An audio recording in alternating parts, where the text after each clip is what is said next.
The galaxy has witnessed countless transformations throughout its blood-soaked history, but few descents into madness rival the complete and utter annihilation of what the World Eaters once represented. These warriors did not fall to chaos through deception or manipulation. They charged willingly into damnation, eyes wide open, driven by pain so intense that eternal servitude to the blood god seemed preferable to another moment of clarity. Their transformation from the Emperor's instruments of conquest into Khorne's most devoted butchers represents perhaps the most complete corruption of a Space Marine Legion, a systematic dismantling of every principle the Emperor's vision once embodied. Before Angron took command, before the crimson and brass replaced white and blue, the 12th Legion bore a different name. The Warhounds served the Emperor during the earliest campaigns of the Great Crusade, earning recognition for their ferocity in close combat and unwavering aggression when facing enemy formations. These warriors specialized in shock assaults that broke enemy lines through sheer momentum and savage determination. Unlike other legions that favored strategic brilliance or technological superiority, the Warhounds embodied primal martial excellence, closing with the enemy and destroying them in brutal melee combat that left no survivors and no doubt about Imperial authority. The Warhounds did not concern themselves with elegant victories or minimal casualties. When the Emperor required a world brought to compliance through absolute terror, when an example needed to be made of those who resisted Imperial rule, the 12th Legion received the call. They descended upon rebellious worlds like a storm of blades and bolter fire, methodically annihilating resistance with such thoroughness that neighbouring systems surrendered rather than face similar treatment. This reputation for uncompromising violence existed long before Angron's discovery, embedded in the Legion's culture from its inception on Terra. Yet even in those early days, the Warhounds maintained discipline. They fought with controlled fury, channeling their aggression towards strategic objectives rather than mindless slaughter.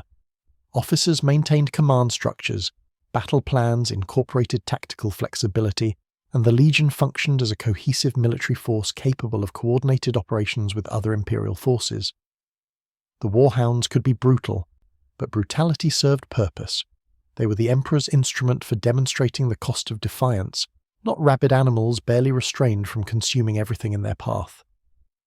Everything changed when the Emperor found his 12th son on Nuceria. The Primarch who should have led the Warhounds to glory had been broken long before his father ever laid eyes upon him. Angron plummeted from the heavens as an infant, crashing into the snow-covered peaks of Nuceria's Deshilica Mountains. Slavers discovered the young Primarch among the frozen corpses of the elder warriors who had attempted to kill him in his cradle, recognizing potential profit in this strange child who had somehow survived conditions that would have killed any normal human. The High Riders of Nuceria built their civilization upon the suffering of others. Gladiatorial combat served not merely as entertainment, but as the cornerstone of their society, a means by which the aristocracy demonstrated their wealth and power through the quality of warriors they could field. The young Angron became property of these masters, forced into the fighting pits where survival depended entirely upon his ability to kill anything placed before him. Unlike normal gladiators who received basic training and equipment, Angron faced the most dangerous opponents the High Riders could procure, from Xenos beasts to condemned criminals to other slaves driven mad by desperation. The Primarch proved undefeatable in the arena, his transhuman physiology and innate martial genius making him more than capable of slaughtering any opponent. But the High Riders wanted more than victory. They wanted spectacular displays of violence that would entertain the masses and justify the extraordinary sums wagered on these contests. To ensure their property performed appropriately, they subjected Angron to the most invasive form of psychosurgery practiced on Nuceria, the implantation of the butcher's nails. These devices originated in humanity's dark age of technology, archaeotech, whose original purpose had been lost to time and corruption. The High Riders cared nothing for historical context or proper application. They wielded the butcher's nails as crude instruments of behavioral modification, hammering the devices directly into their gladiators' brains through their skulls. The implants consisted of cortical needles trailing cables that resembled dreadlocks, each one burrowing deep into specific regions of the brain responsible for emotional regulation, pain perception, and pleasure responses. The butcher's nails fundamentally rewired human neurology. They destroyed the implanted subject's ability to experience satisfaction, contentment, or joy through normal means. Instead, the devices created constant neurological agony, an endless screaming pain that could only be temporarily silenced through acts of violence and bloodshed. When the implanted gladiator killed, when they felt the spray of arterial blood and heard the dying screams of their opponents, the nails released chemicals that created overwhelming euphoria. This combination of constant suffering broken only by violence-induced pleasure created the perfect arena combatant, a warrior who fought not for survival or victory, but for the only moments of peace available to them.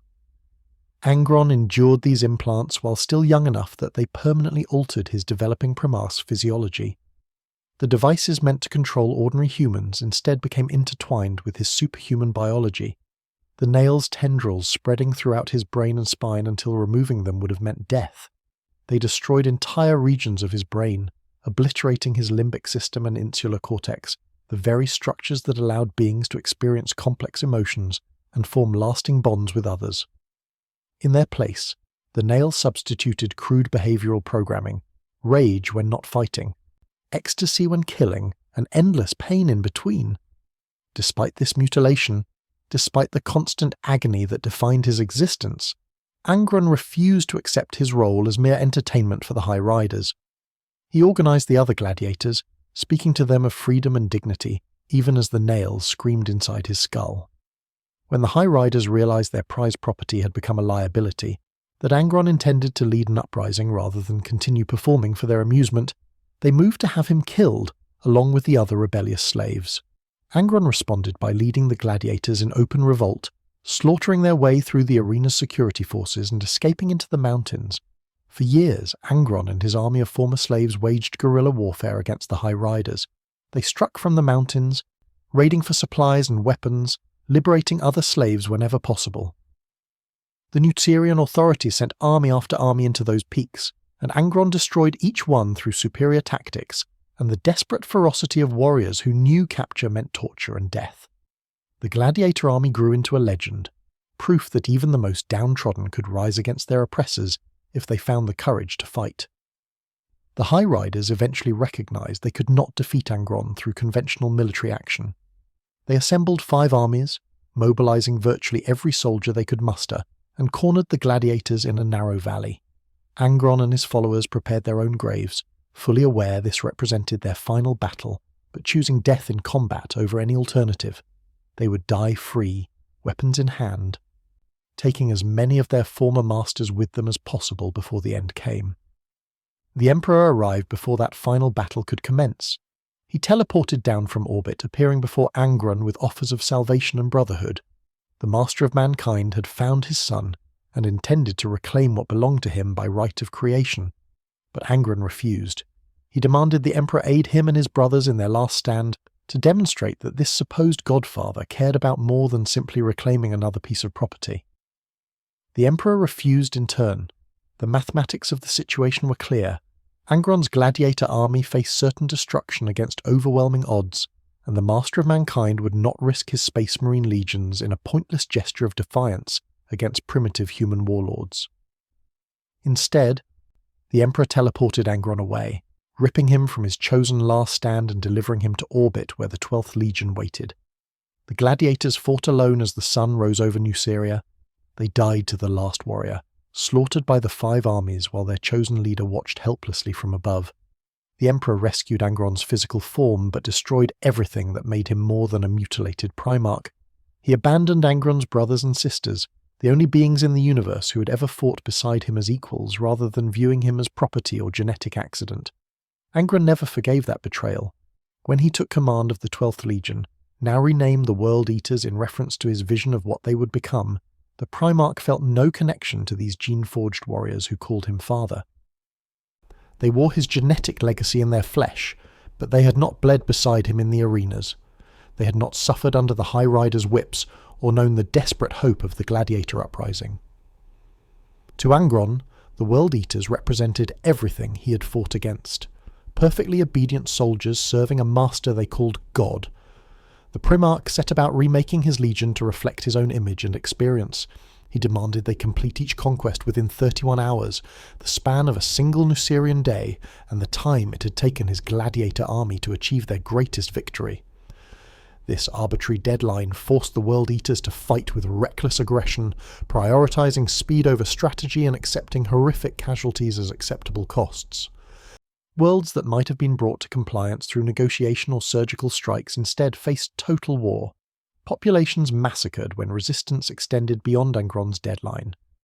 More significantly, the Primarch ordered his Apothecarian to replicate the Butcher's nails and implant these devices into every World Eater. The Legion's tech marines and apothecaries struggled with this command, fully aware these implants would fundamentally alter their brother's neurological function. Early attempts resulted in complete failure, every test subject dying as their brains rejected the archaeotech intrusion. Apothecary Galen Serlac oversaw these experiments with growing horror as volunteer after volunteer perished on the surgical tables, their minds unable to withstand the same modifications that Angron's Primarch physiology had survived. Angron refused to accept these failures. He demanded the Apothecarian continue their work, perfect their techniques, and find methods to successfully implant the nails into transhuman warriors. The World Eaters volunteered willingly for these surgeries despite knowing the risk. They watched their brothers die screaming on surgical tables, brains hemorrhaging as crude archaeotech tore through neural tissue, yet they continued to submit themselves for implantation. This willingness stemmed not from stupidity or fanaticism, but from desperate desire to understand their gene father, to forge some connection with the distant Primarch, who seemed to despise his own legion. Eventually the Apothecarian achieved success. The versions they created lacked the sophistication of Angron's original implants, resembling crude copies that attempted to replicate function without understanding underlying mechanisms. These mass-produced nails proved somewhat less destructive than the originals, unlikely to cause immediate death but still capable of fundamentally altering the recipient's personality and emotional capacity. World Eaters who received the implants reported immediate changes, constant background pain that could only be alleviated through violence, difficulty concentrating on anything beyond immediate tactical concerns, and overwhelming urges to close with the enemy and kill in brutal melee combat. The transformation occurred gradually but inexorably.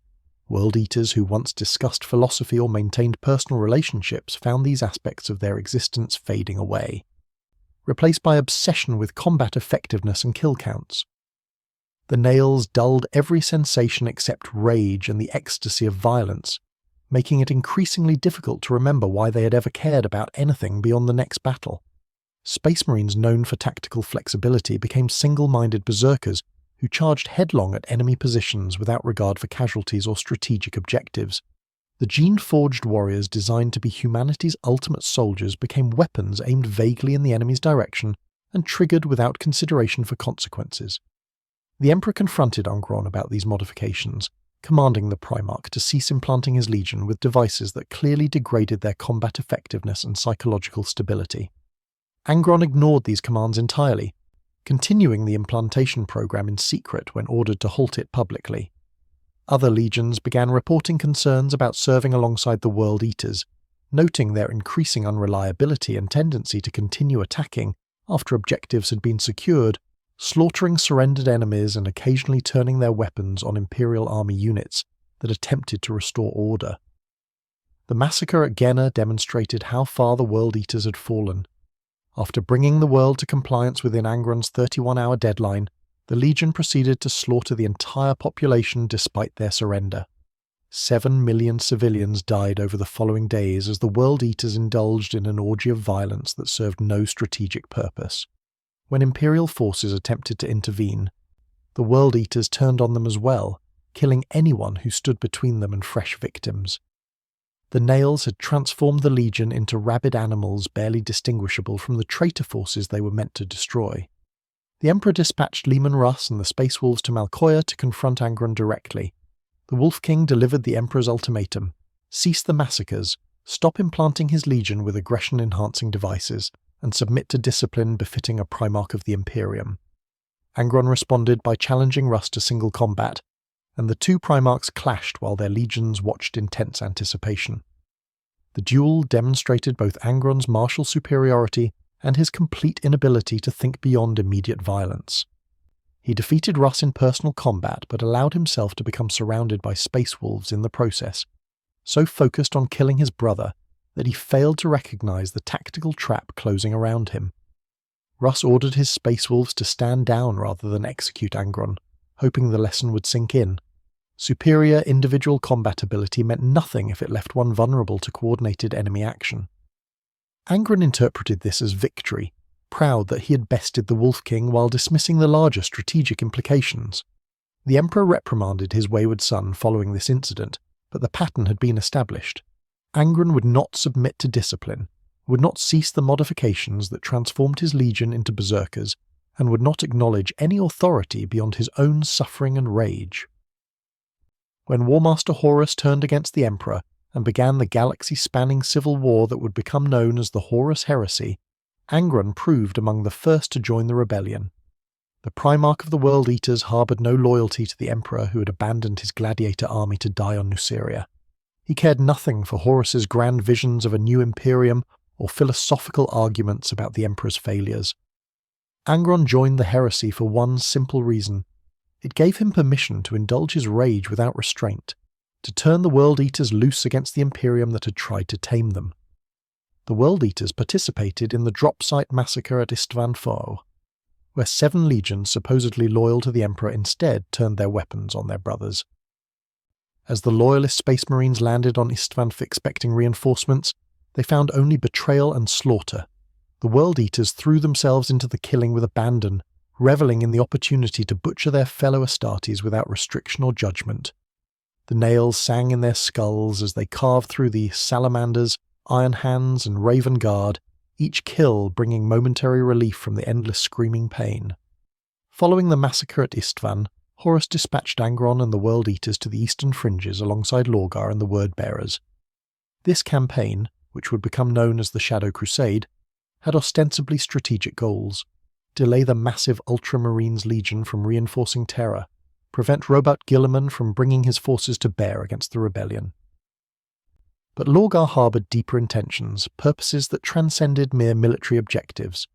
The Word-Bearer's Primarch saw in Angron a brother slipping toward oblivion, a Primarch whose mortal form could not long sustain the damage inflicted by the Butcher's nails. Lorgar intended to save Angron through the only means available, ascending him to demonhood as a Prince of Khorne. The World Eaters threw themselves into the Shadow Crusade with characteristic abandon. They carved through the worlds of Ultramar like a crimson scythe, butchering populations and reducing proud civilizations to charnel houses within hours of making planetfall. Angron demanded they take each world within 31 hours, and the World Eaters obeyed despite the impossibility of this timeline. Victories came through sheer brutality rather than tactical sophistication. The Legion accepted horrific casualties as the cost of meeting their Primarch's arbitrary deadlines, hurling themselves at fortified positions without regard for losses or strategic value. Tensions arose between the World Eaters and Word-Bearers almost immediately. Lorgar wished to conduct the campaign with purpose, striking strategically valuable targets that would maximize delay to Guilliman's response.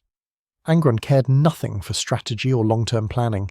He ordered assaults on worlds of no military significance, slaughtering populations for the simple pleasure of killing, while Lorgar's carefully orchestrated plans crumbled. The Word-Bearers watched with growing disgust as the World Eaters wasted time butchering civilians on worthless agri-worlds rather than prosecuting meaningful military objectives. The breaking point nearly came when Angron refused to coordinate with the Word-Bearers during a critical engagement, prioritizing mindless slaughter over tactical necessity. Lorgar prepared to withdraw his legion, unwilling to waste Word-Bearer lives supporting a campaign that had devolved into purposeless massacre. Only the intervention of Dark Eldar raiders prevented the alliance from collapsing entirely.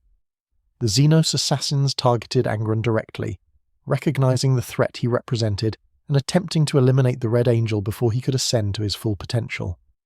The assault forced both legions to cooperate against a common enemy, and in the aftermath of repelling the Dark Eldar, Lorgar and Angron forged an understanding of sorts. Lorgar proposed returning to Nuceria, the world that had shaped Angron into the broken weapon he had become.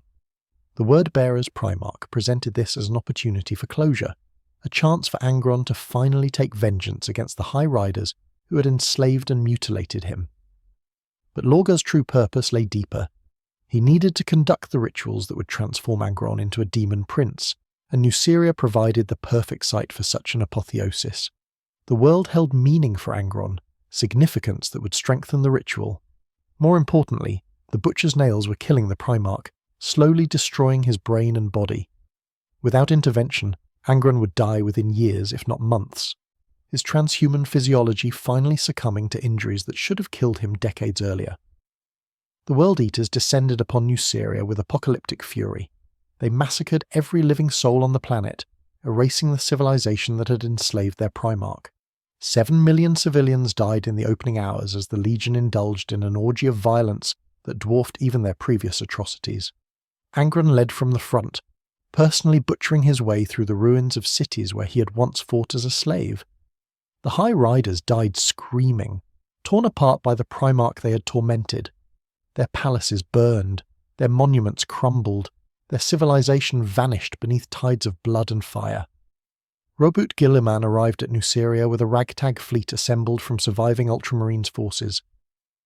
The Primarch of the 13th Legion had tracked the word-bearers through Ultramar, following the trail of burning worlds and slaughtered populations. He brought 41 vessels, cobbled together from various fleets, enough to contest the orbit and potentially trap the traitors on the surface. The Ultramarines engaged the combined fleets of the World Eaters and Word-Bearers, trading broadsides in void combat that illuminated the darkness between worlds with lance strikes and missile detonations. On Nuceria's surface, the Ultramarines attempted to trap Angron and the World Eaters through superior tactics. They lured the enraged Primarch and his legion into prepared positions, collapsing buildings and burying them under tons of rubble. Angron emerged from this tomb with his twin chain axes, Gorefather and Gorechild, ruined, their teeth stripped away as he had used them to dig through concrete and steel. The Primarch discarded both weapons, though Khan would later recover Gorechild and have it repaired despite Angron's superstitions about inherited weapons bringing ill fortune. While the battle raged, Lorgar conducted his rituals. He had brought word-bearers, sorcerers, and dark apostles who channeled the energies of the warp, calling upon Khorne to witness the offerings made in his name. The ritual required sacrifice on an unprecedented scale, blood enough to drown worlds, and the World Eaters provided it willingly. Every death on Nuceria fed power to the ritual. Every drop of blood spilled strengthened the connection to the Blood God's domain. The planet itself became a vast altar consecrated to Khorne through methodical genocide. Angron fought Guilliman in single combat as the ritual reached its climax. The two Primarchs clashed in battle that demonstrated both their superhuman capabilities and the fundamental differences in their natures. Guilliman fought with tactical precision, analysing his opponent's movements and responding with calculated efficiency. Angron fought with pure aggression, the nails screaming in his skull as he sought only to kill and kill again. The duel might have ended with Guilliman's death had Lorgar not completed the ritual at that precise moment. The transformation began as Angron fell to his knees, racked by agony that exceeded even what the butcher's nails inflicted. His body convulsed as warp energy poured into his mortal form, rewriting the fundamental structure of his being. Flesh became something more and less than flesh, infused with the essence of the warp itself. The Primarch's body swelled, growing to monstrous proportions as demonic power reshaped him. Wings erupted from his back, membrane stretched over bone that had never existed in mortal anatomy. Horns grew from his skull, curving upward in mimicry of Khorne's own appearance. His skin darkened to the colour of dried blood, and when he opened his eyes they blazed with unholy fire. The newly ascended demon prince rose from the ritual site and immediately turned his attention to the remaining World Eaters librarians. These psychers represented the last vestige of the old warhounds, warriors who wielded powers that Khorne found anathema. Angron slaughtered them all, moving with speed that belied his massive new form. Each librarian died differently, some torn apart by bare hands, others incinerated by warp fire, still others simply ceasing to exist as Angron's demon prince powers unmade them on fundamental levels. The Blood God would not tolerate psychers among his chosen, and Angron ensured none survived. Guilliman barely escaped Nuceria alive. The Ultramarines Primarch witnessed his brother's transformation into something beyond mortal comprehension and recognized the futility of continuing the engagement. He withdrew his forces under covering fire from the fleet, leaving Nuceria to burn as the World Eaters and Word-Bearers completed their work of destruction. The planet would never recover.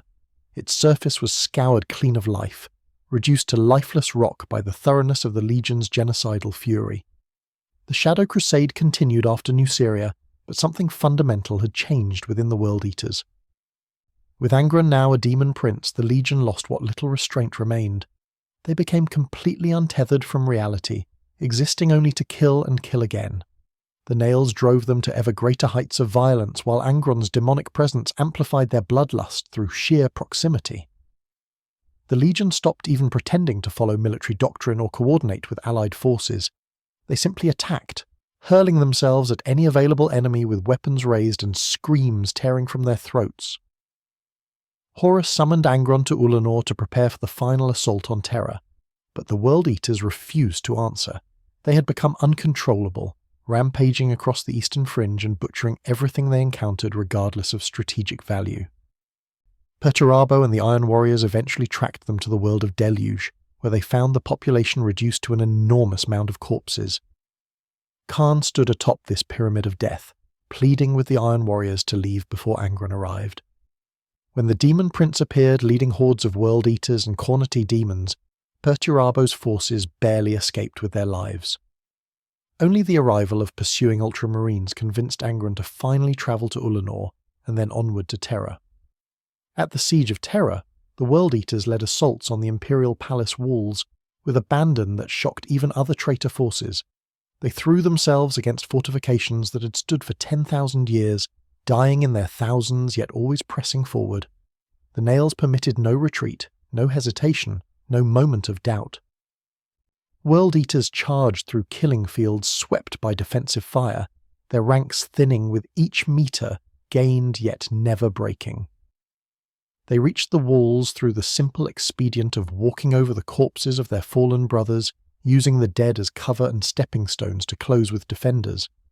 Khan distinguished himself during the siege through combat prowess that bordered on supernatural.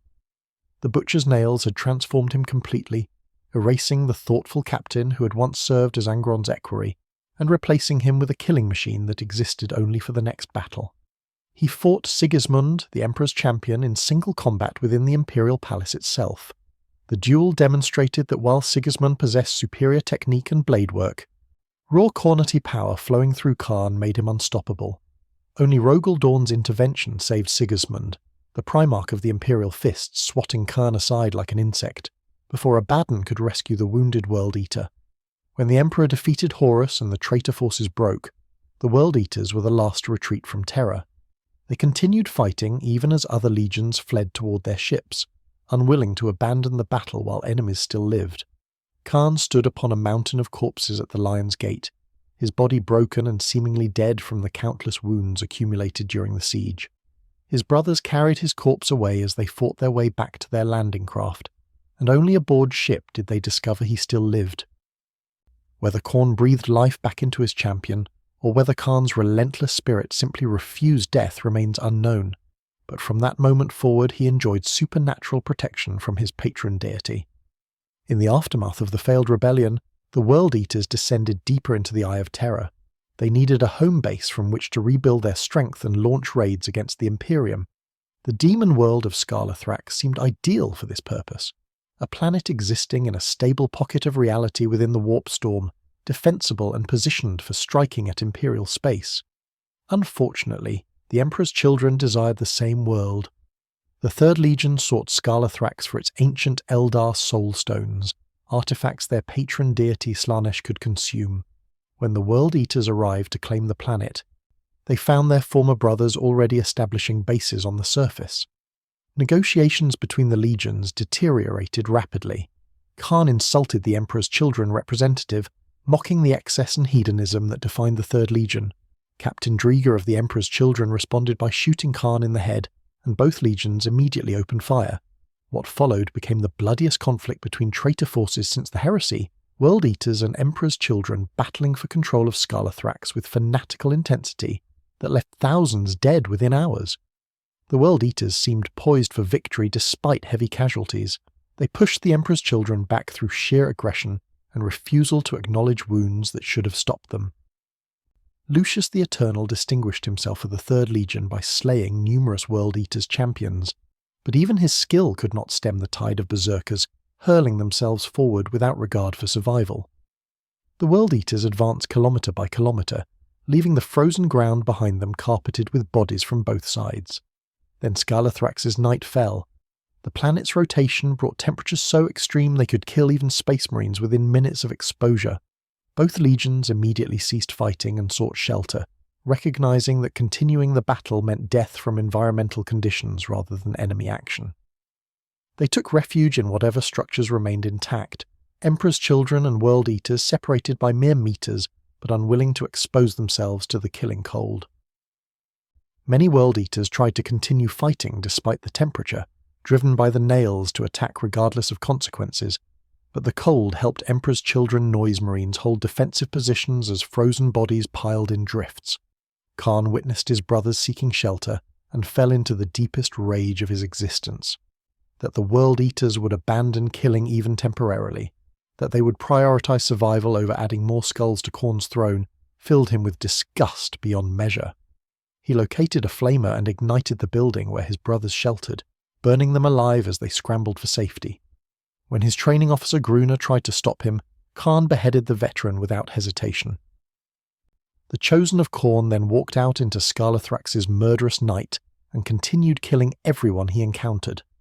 Buildings burned across the frozen battlefield as Khan systematically destroyed every shelter.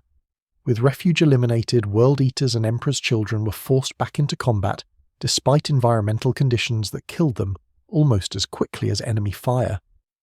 They fought through the night and into the next day, the killing continuing until both legions were shattered into dozens of individual warbands that could no longer function as cohesive military forces. Khan earned the title the Betrayer through his actions at Scalathrax, willingly destroying his own legion's unity for the sake of continuous slaughter. The World Eaters scattered into the Eye of Terror following Scalathrax, reduced to independent warbands led by individual champions and warlords. They sold their services to other Chaos forces as shock troops, joining Black Crusades or supporting local warlords in exchange for opportunities to shed blood. Some warbands remained large enough to conduct independent raids, striking at Imperial worlds and butchering populations before disappearing back into the warp. Others dwindled to mere squads, bands of bloodthirsty killers wandering the Eye in search of anything that could die to their chain axes. Angron periodically attempted to reunite the scattered warbands into something resembling the old Legion. The Demon Primarch's most successful effort came during the Dominion of Fire in the 38th millennium, when he gathered 50,000 World Eaters for a rampage through Imperial space that lasted over 2 centuries.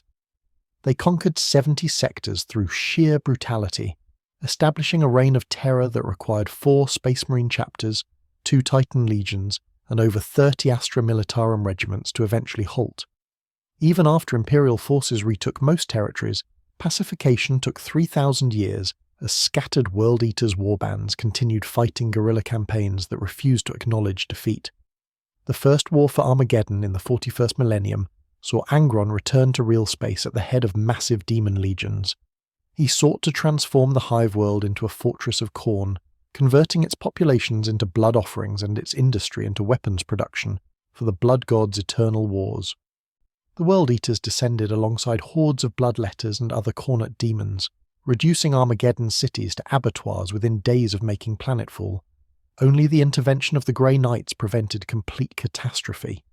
100 of these elite demon-hunting warriors confronted Angron and his honor guard of bloodthirsters, engaging in battle that killed 87 Grey Knights, before finally banishing the Demon Primarch back to the warp. The opening of the Great Rift in the Era Indomitus empowered Khornate forces across the galaxy. Angron emerged from the warp with renewed strength, leading attacks that scattered Imperial defenders and established new beachheads for Chaos incursions.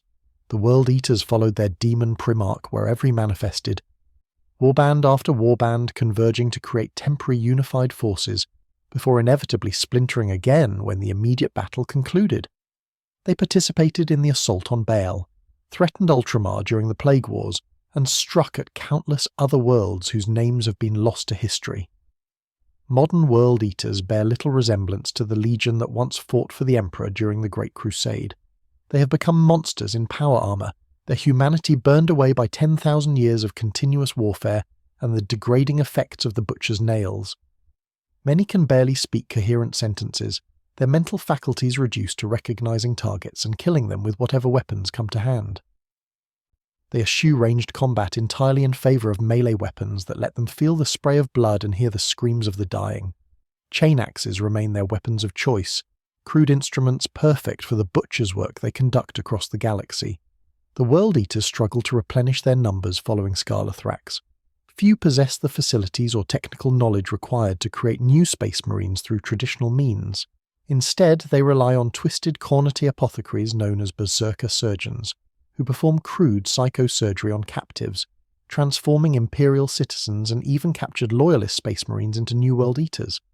These procedures create murderous warriors that function as little more than feral animals, driven entirely by the nails and Khorne's influence to kill, without pause or restraint.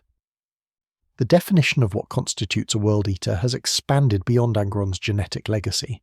Any warrior bearing the butcher's nails and devoted to Khorne can claim membership, regardless of their original gene seed. Individual warbands have developed their own identities and traditions within the larger World Eaters Legion. Some maintain gladiatorial practices inherited from Angron's time on Nuceria, conducting ritualized combat between champions to determine leadership and settle disputes. Others have abandoned all pretense of structure, existing as packs of berserkers who simply follow whoever kills most effectively.